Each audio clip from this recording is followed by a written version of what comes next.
Welcome to Stuff and Whiskey. I'm Josh. And I'm Erin. And today we're talking about how I quit drinking.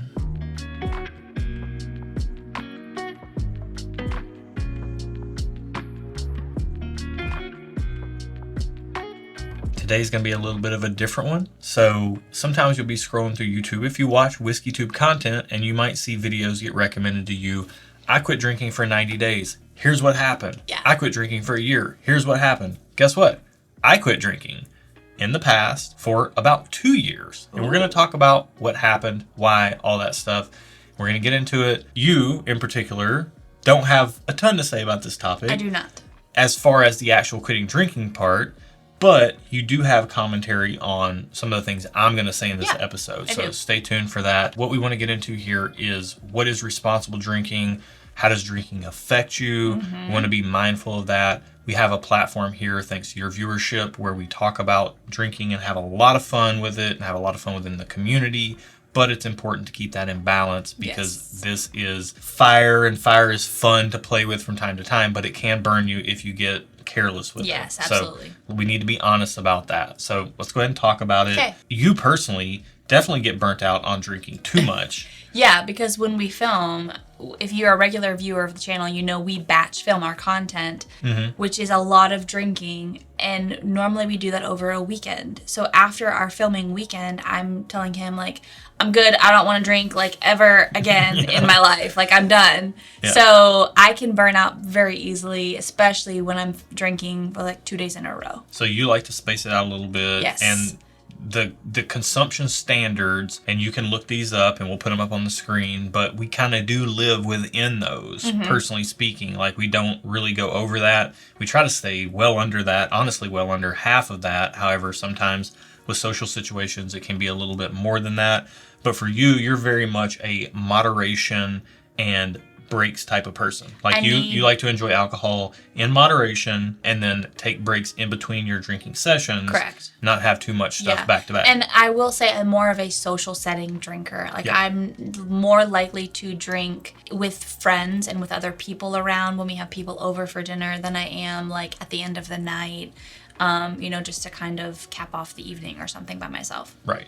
And this is where we get into me and the fact that I quit drinking for a couple of years. And that was because life got really hard and I was going through a lot of really difficult situations in my personal life. And this was, at this point in time, almost 8 years ago. And life was tough. And I didn't feel like drinking because, to me, having a glass of bourbon, having some whiskey with friends, that's the sort of thing that, for me, it's a good time. It's not for the bad times. And if I found myself falling back on whiskey as a soothing, self-soothing, crutch to help you get through a bad time, right? Yeah. Then that is red flag number one, that things aren't on the right trajectory, and you can get yourself in a lot of trouble with overconsumption. I mean, it's a depressant. Alcohol is a depressant. So if you're already feeling depressed, probably not good to layer another additional depressant upon that. Makes sense. Seek help. We'll have resources in the video description below to all kinds of stuff. To Write Love on Her Arms, which is a charity organization we support that provides help for people who are going through all kinds of stuff, mental health related. And honestly, a lot of the crux of alcohol abuse is mental health related. Yeah. You're feeling depressed, you're feeling situationally depressed. You want to escape. And you want to escape. Yep. So it's really important to take care of yourself in those moments rather than just seeking out a way to numb that experience. I promise you, working through that is going to lead to so much more of a greater, richer experience in life. You're going to build better connections with people, and maybe it means you stop drinking forever, and that's totally fine as well. Or maybe it means you just get your situation under control, and then you can enjoy in moderation, but you do need to be in the right spot if you're going to go down that road. So getting back to the time I was going through that made me stop drinking.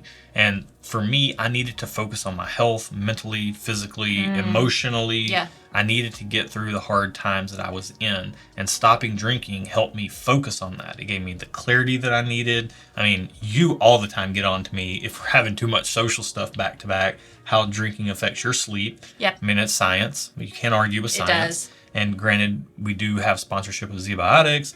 That does help your sleep. Like, it helps you wake up feeling refreshed and everything like that. but there is no substitute for a good sleep. Oh my gosh, there is no substitute for a good night's sleep. That is like the truest truth. It's your favorite thing in the world. I love it so much. But for me, I definitely noticed better sleep. It was definitely easier for me to focus on the things that were going on in my life. And I needed that time. I needed that margin and that attention to be able to focus on what was going on. I kind of went the other unhealthy route and went all the way into self-care and exercise. I kind of lost myself in all of that and still was trying to avoid dealing with things because I thought I was seeking out healthy mechanisms, even though I was just pouring myself into working out all the time. And then now I'm living in a much more balanced state where I enjoy my social settings. Yeah. I enjoy social drinking. That's something to note here is I think everything in moderation, even something that's good for you, like working out, can be done to excess, which is bad for you. So drinking in moderation, eating in moderation, exercise in moderation, everything in moderation. I think that's like what life is about. And I think as we've gotten older, that's what I'm learning is like everything, even all the good things in moderation is what's going to serve you better, which kind of sucks if I'm being honest, but I mean, it's probably for the best. It's for the best. It's probably for the best, yeah. And I want to be honest, guys. Like, I grew up, I'm a COA, adult children of alcoholics. Like, I was around alcoholism. It's very ironic that I have, with you, a whiskey channel here because I grew up around alcoholism and I was so negatively impacted by that I was really turned off of alcohol in my early age, in like early years.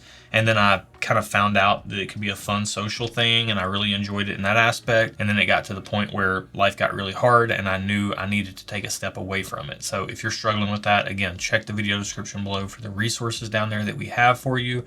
We want you to be happy. We want you to be healthy. And if you're in a good spot where you can enjoy the community that we have here, then that's great. But if you can't enjoy the community we have here because you have a problem where you just keep continuing to seek it out, and it is this self-medicating type of thing rather than more healthy coping mechanisms, then I can't recommend enough taking a step away. I remember it's the cultural narrative of like, oh, I had a hard day, I need to drink.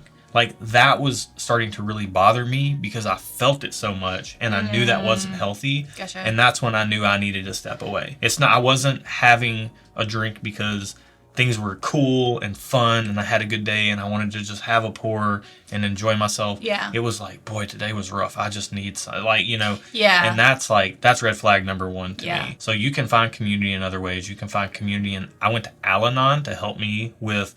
And if you're not familiar with Al-Anon, Al-Anon is an organization, a sister organization to AA, Alcoholics Anonymous. Alcoholics Anonymous helps people with alcoholism. Al-Anon helps people who are affected by other people's alcohol use. So I went to Al-Anon meetings, and it was incredibly insightful and helpful. If you are an alcoholic and you do need direct help, then Alcoholics Anonymous, AA, is a fantastic organization. I think AA may be the best thing, like it may be the best organization in the world. Like, you can find some fellowship and some community in there. You don't have to find it through a glass of whiskey or a beer or anything else. I think what we're trying to drive home with this episode here is that you watch a lot of content over here about us sipping whiskey, having fun with each other, having fun with the community, and that stuff is great for sure.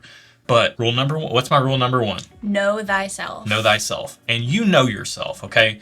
And if you really feel at the end of the night like you're looking in the mirror and you're like, you know what, this is maybe getting a little out of hand. If you're even feeling that, a little bit of an inkling of that, please get some help because it's your health and your mental well-being and your emotional well-being are not worth compromising over a glass of something. There's so much more on the other side of that. We just want to encourage you to get help if you're struggling. And personally speaking, if you need to just take a break, even if you're not struggling with the alcohol, if you're just struggling with life stuff, just take a break for a little while. Put it on pause. It'll be there when you come back, but take care of yourself. That's the most important thing. And take care of each other. We say it all the time over here. Be good to each other. That's kind of how we sign off on videos. But we mean it. Please be good to each other. Take care of yourself.